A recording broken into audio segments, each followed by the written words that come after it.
Media recognition from Bloomberg, Reuters, recycling trade publications. Patented process for 100% recovery of critical metals, including cobalt, lithium, nickel, manganese, aluminum. American Manganese is focused on recycling lithium-ion batteries for electric vehicles. American Manganese trades on the TSX Venture, AMY, the US, AMYZF, and Frankfurt 2AM. For more information, visit AmericanManganeseInc.com or phone me, Larry Ray, at 778-574-4444.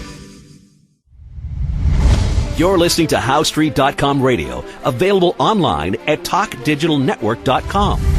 Welcome to HowStreet.com radio, the online source for market opinions. Here is Jim Goddard. My guest is Sean Brodrick. He's the senior editor at WeissRatings.com. Welcome back to the show, Sean. Thanks for having me on. Sean, is uranium still a glowing account to take a look at? Well, it's certainly bouncing pretty hard after the recent sell-off we had. And one thing that has to help is the price of uranium touched $50 the past week for the first time since 2012. This is, of course, being driven by the buying of physical uranium by Sprott, which has a uranium fund. Prices are made on the margins, and as we've been saying for a long time, the supply-demand in uranium is tight. Sprott seems to be taking advantage of this. I don't think they're trying to corner the market, but they can definitely see how the more uranium they buy, the more the uranium they hold becomes more valuable. So I see how that really works to their advantage. Where is this uranium going? Well, into Sprott's fund is one, but they're not the only fund. There's also the Yellow Cake Fund and others. But Cameco is also in the market because actually buying, or I should say, up until recently, and probably still now, buying uranium on the spot market is cheaper for Cameco than mining it. So they are meeting their contract supply by just picking up uranium on the spot market. Now, if the price is at 50, that's higher than it was when it was 34, 33 not too long ago. At some point, things will kick in, but it takes a long time to actually start up a mine, so it's going to go on for quite some time. Is there a push to develop more atomic power? Well, in places like China and other places like that, Saudi Arabia, for example, yeah, sure there is. There isn't really much in North America right now, but there could be. We are seeing the wind start to shift in Washington, D.C. People start to appreciate that when the sun isn't shining, when the wind isn't blowing, you need something to meet that demand. You don't want to meet it with coal, which is terribly dirty. And I don't know if you've watched the price of natural gas. That's been soaring too. Very unpredictable. Uranium is more predictable, and so I think that's one thing that's in people's minds. The European arena has had an energy crisis. Their wind farms have become becalmed or were becalmed for several weeks, and they had to turn on their old coal-fired power plants again. And power that cost you $30 cost you $700. Yeah, and that's a real problem over there. Plus, we also have, it's an old story, the fact that Germany very publicly got rid of its nuclear power, and then it has to import dirty coal power, electricity that comes over the border powered by dirty coal. So, this is something we'll have to deal with, grapple as we move into the 21st century. We're using more and more energy all the time. You have to meet that somehow. While I like solar and wind a lot, we need a wide energy basket. That's really the only way to actually make things work. And, of course, the big push towards electric vehicles. I've heard reports we're going to have to expand the power grid by double what it is now to meet that demand. Well, yeah, because after you sell the electric vehicle, you have to have the charging stations. One thing we lack in North America is critical charging station infrastructure. They need to build fast charging plants, because right now it can take you up to 45 minutes to charge up your car. If it's home plugged in overnight, that's no problem, but if you're out on the road traveling around, that can be a real problem. So we need fast chargers. We need the infrastructure to support them. That's why I like to invest in those kinds of things. Because, there's a real megatrend there, and there's a real opportunity. Mm-hmm. Will our current service stations that sell petroleum products flip over to electric? Because the drivers of those vehicles are still going to want to buy the things you get at those convenience stores that are at the service station. Well, it's no big secret that the thing that the service stations make the least amount of money on is gasoline. They're mainly there, they have the gasoline, so you'll walk in and you'll buy chips and a Pepsi, right? That's what it's really all about. Or in my case, coffee. I'm sure they'll do fine. That's not really big in my mind right now. We'll have more with Sean Brodrick right after this.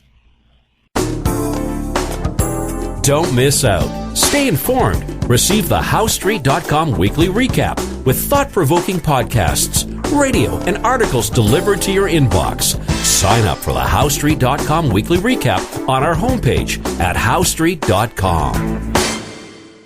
Welcome back. We're speaking with Sean Brodrick. We were talking about gasoline stations. They need petroleum to supply their current customers. What's going on with crude? Crude's been doing great. It pulled back recently, West Texas Intermediate just above 70, but looking at the thing, we had Hurricane Ida, right, that stomped through the Gulf of Mexico, took about 70% of the production in the Gulf of Mexico offline. And so even though we see increased production and exports from places like OPEC and Russia, Ida took off enough production to equal about 2.5 months of the recent OPEC increases. So, and also, I think a lot of people were expecting that as the as this latest wave of the coronavirus spread, there'd be less energy use. That's not happening either. People are adjusting to living with risk, to having the coronavirus around anyway, and so energy use around the world is just going higher and higher. So that's a generally bullish outlook for oil, And I think the latest scare was what's going on in China. It has a big company called Evergrande that's in real trouble. It's a housing developer, and also we've heard rumors of slowdowns in their economy. That's not happening either. If you look at energy use in China, that's going up. So, I think oil is really one of the places you want to be, oil and natural gas. Iron ore, is that becoming a political weapon between China and Australia? It sure looks that way.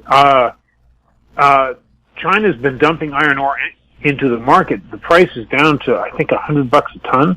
It's really terrible for the U.S. iron ore manufacturers, especially because everyone had their eyes on the infrastructure bill. They thought we'd need more iron ore. Well, now that infrastructure bill is in some kind of questionable trouble. Some kind of version of it will likely pass, but will it be enough? Will it be a big bill? We don't know anymore. So iron ore is really under pressure. That just shows you that commodities don't move as a group. We're seeing oil up, natural gas up, seeing a lot of other things up, but we're seeing things like iron really crater. Now, part of it has to do with China taking metal out of its stockpiles and putting those into the market, saying that it wants to, quote unquote, balance the market. Well, or else they're just trying to push things around for their own advantage. We'll just have to see. And, of course, China's upset with Australia for joining a new security alliance with the UK and the US, and China was Australia's biggest iron ore customer. Yeah, but I don't know. I'm sure that'll pass by. Somebody will mollify someone else at some point. I think it is a short-term problem, but is that really a short-term opportunity? Since we've seen iron ore stocks crater, is this a chance to pick them up on the cheap? That's kind of my thinking, because it's not like China has to keep its economy going to keep everybody employed. It's actually, that's much more of a risk to it than the fact that Australia entered into a new weapons deal and defense agreement with the U.S. and Britain. So I think it's more of an opportunity than anything else. I could be wrong, that's for sure, but this pullback looks like one you can play. Now, electric vehicles will need batteries. Batteries right now are relying on lithium. So what's going on with the lithium market? Yeah. Well, see, one thing, it's hard to track the lithium market because it doesn't trade on, say, the Chicago Board of Trade. There are different grades of lithium, different types, but everyone generally looks at the Chinese market and looking at the two major types that are over there. Those are up 188% and 215% so far this year. Those are huge moves. What happens? Well, they're building more and more EVs, which means they need more and more battery plants, which means they need more and more lithium. And, they're not the only ones who want it either. We have U.S. automakers trying to lock down supply all over the place. Volkswagen, which is one of the world's largest car makers, is trying to lock down supply. Lithium looks red hot. Could run for a couple of years. We've been making money in lithium. We just took half gains on a position last week. But, we're holding the rest because I just like to lock in some gains as things go up. But I see much higher prices. It just looks like a really bullish market. It's generally the commodity super cycle. But again, you'll have something, not everything goes up. Sometimes you'll have things move in a short-term downtrend like iron. But yeah, generally there was underinvestment in mines. We're seeing big economic growth around the world, and that means they need the stuff you actually use to make things. And so that's kind of bullish for all sorts of commodities. Yes, I know. I've seen the environmentalist protests blocking major streets in Vancouver, and they're all waving their cell phones around. And do they realize there's 60 different minerals in a cell phone, rare earths, and so on? If they weren't mining, and they're against mining, they wouldn't be out there with their fancy smartphones. Well, if we took all the hypocrites off the street, it would be pretty pretty empty out there, right? Not only that, on like everything. I once had a gentleman from China tell me that if Americans knew how their shoes would be made, they'd go barefoot. After rubbing elbows with Americans for the last few decades, no, they wouldn't. I think they're care. pretty. I mean, they may give lip service to things, but basically they want the nice sneakers and the nice cell phones and everything else. They just don't want to see a mine or an ugly factory in their backyard. And so, that's just one of the perplexing things about life. We recently saw a lithium project in Nevada get the go-ahead despite environmental objections. But at the same time, there was a big copper project everyone thought was going to be confirmed in Arizona, and that got overturned. And so now people are wondering, well, gee, we were really counting on that copper. What's going to happen now? It's one of the tough things you have to deal with. And of course, you're thinking, well, I'll just go to some country where they don't care about the environment. Well, then you got all your other problems. You got graft. You got greedy governments that once you start to turn a profit will just tax you to death and stuff like that.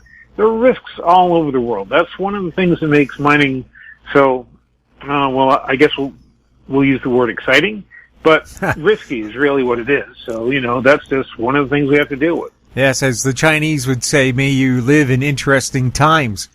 Exactly, yes. Sean, thank you so much for chatting with us. Thanks. It was great fun. Oh, and I'll be at the New Orleans Investment Conference. If anyone's going down to that, New Orleans is back open, and they're going to donate $100 from every membership to a local food charity down there. So going there is a good thing you can do to help New Orleans recover. It should be a great time. Yes, I saw a thing about the levees held up to the hurricanes, but their pumping infrastructure to get rid of the water is so old, they have to manufacture their own parts.